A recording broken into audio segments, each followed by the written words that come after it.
நான் வீணாக ஓடினதும் நான் வீணாக பிரயாசப்பட்டதும். அப்ப வீணா ஒரு மனுஷன் ஓடக்கூடாது, வீணா ஒரு பிரயாசப்படக்கூடாது. பாருங்க, நாளெல்லாம் நான் வயலுக்கு போவேன், அங்கே வயலில் சுற்றி வருவேன். ஒரு 3 மாதம் கழிச்சு என்னப்பா பண்ண அப்படின்னு கேட்டால், நான் ஒன்றுமே பண்ணலையே. அப்போ டெய்லி வந்தியப்பா, டெய்லி வருவேன், சும்மா உட்காந்துப்பேன், டெய்லி வருவேன், சுற்றி சுற்றி வருவேன், டெய்லி வருவேன். பாருங்க, ஒன்றுமே இல்லாமல் ஒரு மனுஷன் விதைக்கிறது போல, தண்ணி பாய்ச்சுவது போல, அங்கே அறுவடை செய்வது போல பார்த்தீங்கன்னா அது எது வரணும், வெறுமை தான் காணப்படும்.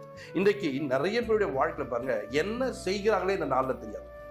இன்னைக்கு ஒரு நாள் பிறந்திருக்கு, இந்த நாள்ல நீ வந்திருக்கிற, என்ன செய்ய போற, இன்னைக்கு என்ன செய்து முடிக்க போற, இந்த நாள் முடிவிலே நீ என்ன ஜெயத்தை கொண்டு மாறப்போகிற தெரியாது. கடந்த வருடத்துல நீ எப்படி இருந்த, கடந்த மாதங்கள்ல நீ எப்படி இருந்த, கடந்த வாரங்கள் எப்படி இருந்த, யோசிச்சு பார்க்கணும். போன வாரம் எதுவும் பண்ணல, இந்த வாரம் என்ன பண்ணணும்ல, அதை பண்ணுவதில்லை. அப்ப பாருங்க, நான் வீணாக ஓடினதும். அப்ப ஒரு ஓட்டம் வீணா ஓடக்கூடாது. எதுக்கு ஓடி வந்தப்பா, சும்மா தான் ஓடி வந்தேன், சும்மா தான் போனேன் சொல்லக்கூடாது. வீணாய் ஓடுகிறவனா இருக்கக்கூடாது. வீணாக